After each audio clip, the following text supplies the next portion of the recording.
a big military message to China. Ladies and gentlemen, you know that the Indian Army and the Chinese Army have been locked in a bitter standoff in Ladakh, in eastern Ladakh.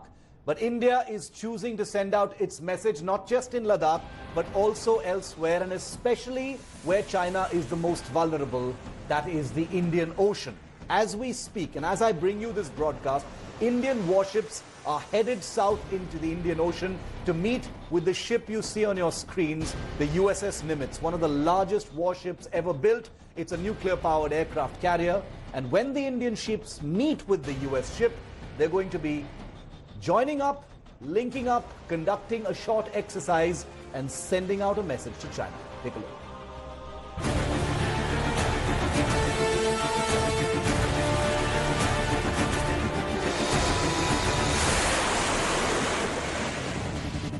When it comes to sheer muscle flexing, it doesn't get bigger than this. A warship that sends out a message that nobody can ever mistake. The US Navy's USS Nimitz, nuclear-powered giant aircraft carrier, is now in the Indian Ocean and is about to join hands with Indian Navy warships for a brief but no-nonsense message. While both countries will insist this is part of military cooperation, it is without doubt designed to be a message to China. On 18 June, 100,000-ton American carrier sailed into the Indian Ocean via the Malacca Strait. The ship, accompanied by the other US warships, part of an integrated force called a Carrier Battle Group, has just conducted an exercise in China's boiling backyard, the South China Sea. Indian warships from Port Blair in the Andaman Islands, as well as Visakhapatnam on the mainland, are cruising out into the Indian Ocean to meet the Nimitz and conduct what is called a passage exercise, or PASSEX. Ships from both sides will steam past each other to ensure that the navies are able to communicate and cooperate in times of conflict. The ships will also conduct minor drills. It is no coincidence that the drill takes place amidst the India-China standoff and is designed to amplify China's vulnerability in the Indian Ocean. It is also the trailer before the big Quad exercise in which Japan and Australia will also join. Finally, it is a clear message that the Indian and US navies will act as one should China attempt any naval aggressions. If naval strength is the highest form of strategic messaging, the writing is in the waters south of the Andaman Islands. China will be receiving it loud and clear. With Shivarur, Bureau Report, India Today. India Today's Senior Executive Editor GAURAV SAWANT is live with me here on 5 Live. I'm going to go to him in a moment, but before that, I want to show you what it's like to be on board the USS Nimitz. Just 3 years ago, GAURAV got a chance to go on board this supercarrier in the Bay of Bengal. He experienced what it's like, and nobody ever gets that chance to be on board a supercarrier, the same one that's sending out a message along with the Indian Navy as we speak from the southern Indian Ocean. Here's GAURAV on board the USS Nimitz.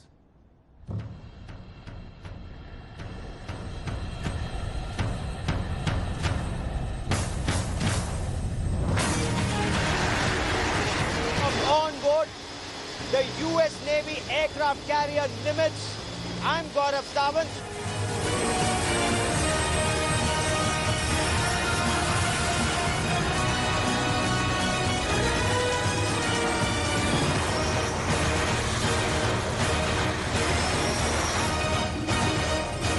We'll tell you about the biggest India-US-Japan joint exercises in the Bay of Bengal.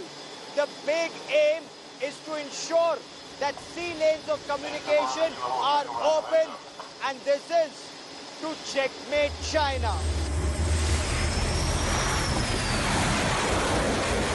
The F-A-18 Super Hornet fighter jets line up along the 4.5-acre flight deck of the 98,000-ton displacement US Navy aircraft carrier USS Nimitz in the Bay of Bengal.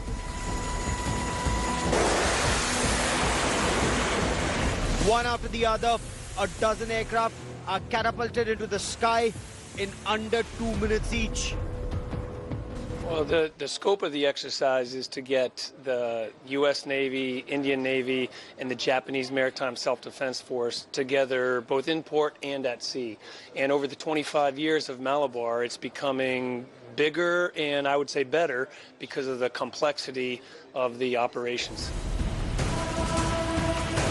21 ships, including 2 submarines, and over 100 aircraft and helicopters of the US, Japan, and Indian navies are currently carrying out the most complex naval exercises in the Bay of Bengal.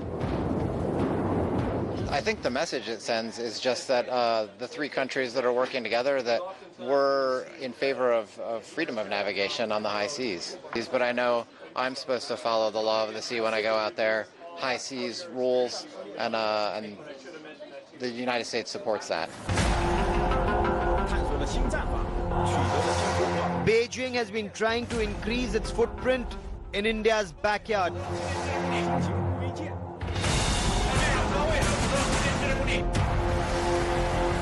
China's posturing in South China Sea too has been extremely aggressive.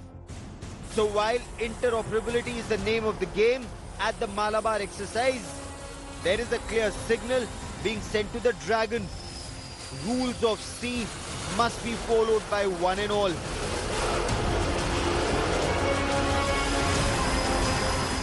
The message that Malabar 17 sends to China is the same message that it sends to the rest of the world, which is it's better to operate together at sea, it's better to practice together at sea in order to eliminate the risk of miscalculation. The exercise this time is in the Indian Ocean region, but could well see the navies operate together not far from South China Sea should the need arise.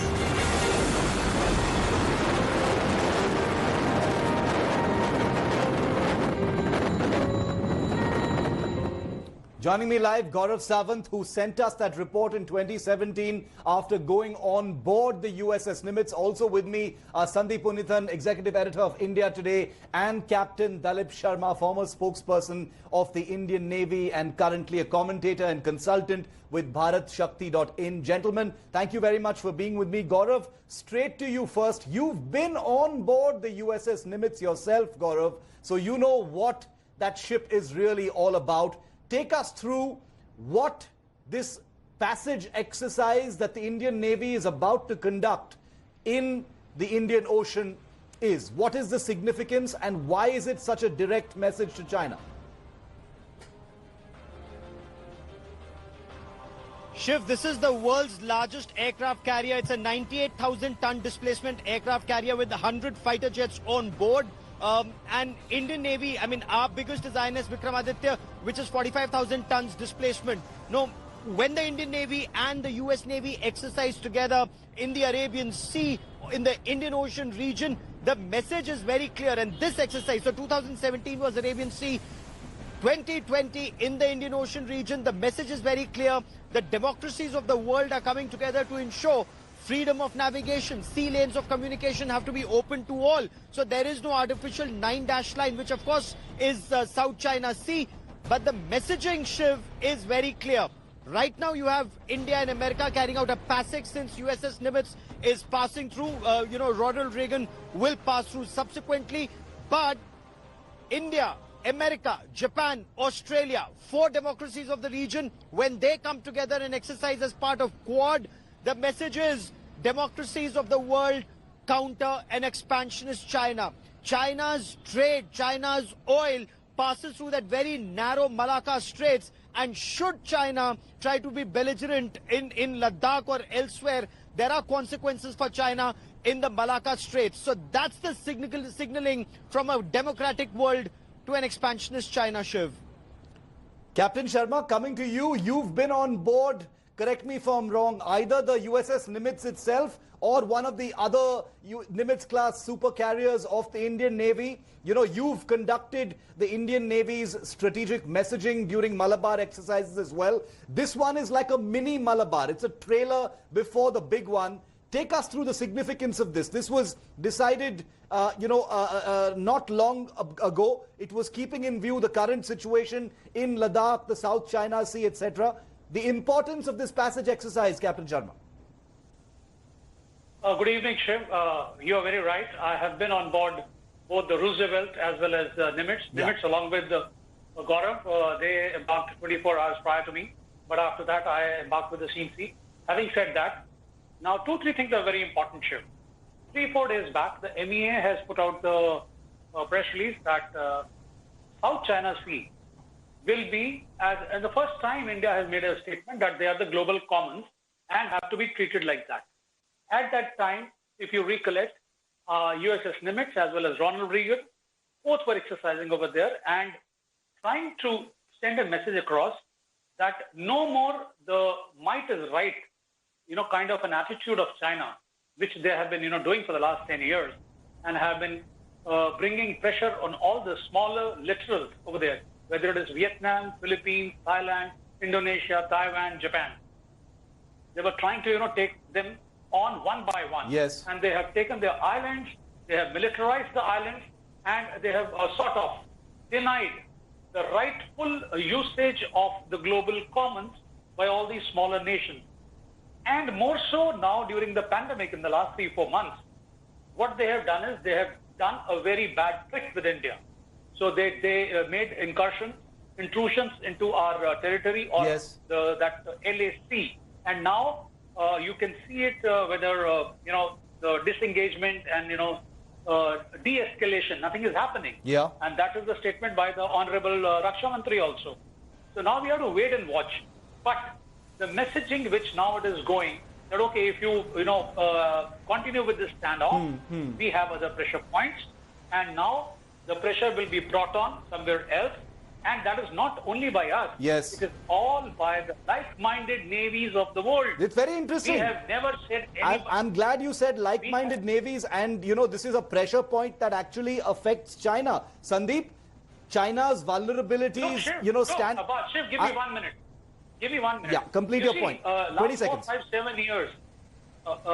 Last 4, 5, 7 years, if you see, and Sandeep will also bear me out, that Chinese have been sending their research ships, they have been sending their scientific vessels, they have been doing all kind of things in the global commons. India has never objected. Yeah. We have just seen what they're doing. And in the last few years, our maritime domain awareness and the agreements with all the like-minded nations in the world. We have 30 agreements with people. Yeah. We have a very strong surveillance. No, I want to talk. I'll come to the bigger strategic messaging in just a moment, Captain Sharma. I want to talk about this ship and this particular exercise at the very, very tactical level for just a moment, Sandeep. Pressure points, vulnerabilities, as Captain Sharma very rightly points out. This is where it hurts China. China knows that access as far as the Indian Ocean is an area where it continues to be vulnerable. The Indian Navy continues to be dominant. The USS Nimitz has just come from the South China Sea, which is seeing its own, churn in a very big way. So, given the current context, this kind of passage exercise, even though a minor exercise, sends out a huge message to China. Absolutely, Shiv. The Chinese leadership have a word for this problem that they face in the Indian Ocean and the Malacca Straits. They call it the Malacca Dilemma, which is that China is almost entirely import dependent for its energy supplies. All those energy supplies transit through the narrow Malacca Straits. Like 80% of China's energy supplies transit through the Malacca Straits. They are acutely aware of that. And that's the reason that they've been building up a series of bases in the Indian Ocean. Yes. They've been deploying their ships continuously for the last 12 years. The fact that India and the United States are coming together, and I think on our part, this PASIX exercise shows that we have begun to shed our inhibitions with the United States.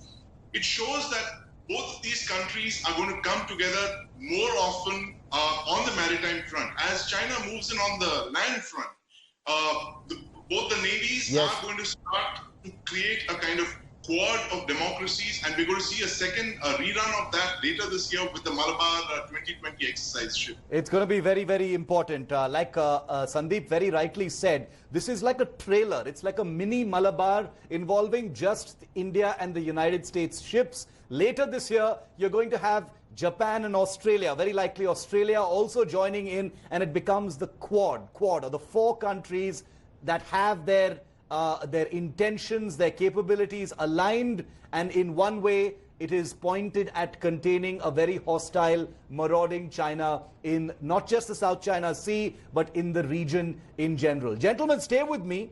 I want to tell you what the USS Nimitz is really all about. We showed you that report where Gaurav had gone on board the ship. Now I'm going to slice through the ship to tell you what's really on board and why this is such a feared strategic piece of weaponry of the US Navy, the same ship that is linking up as we speak with the Indian Navy in the Indian Ocean. Let's go on board the USS Nimitz.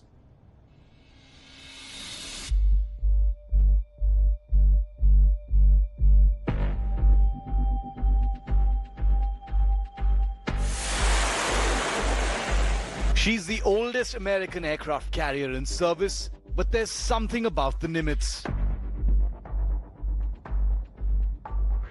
As this warship sails through the Indian Ocean for a crucial handshake with the Indian Navy, it's a great time to zoom into the heart-stopping USS Nimitz, a marvel of engineering at every level.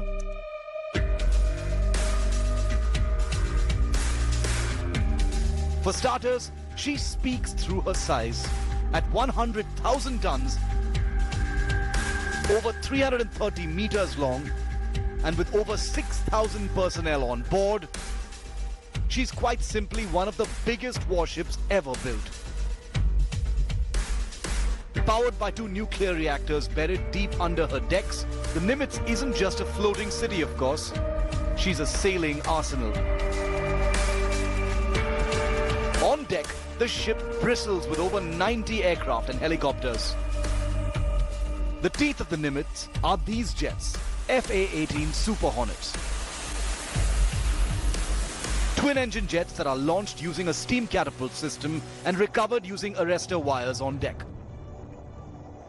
These jets are capable of a variety of missions, including aerial combat, long-range strike missions, as well as electronic warfare.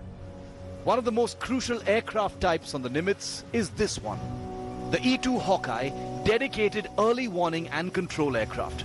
These twin turboprop aircraft are central to guiding the Nimitz fighter fleet during operations and are indispensable to the battle group's offensive capabilities.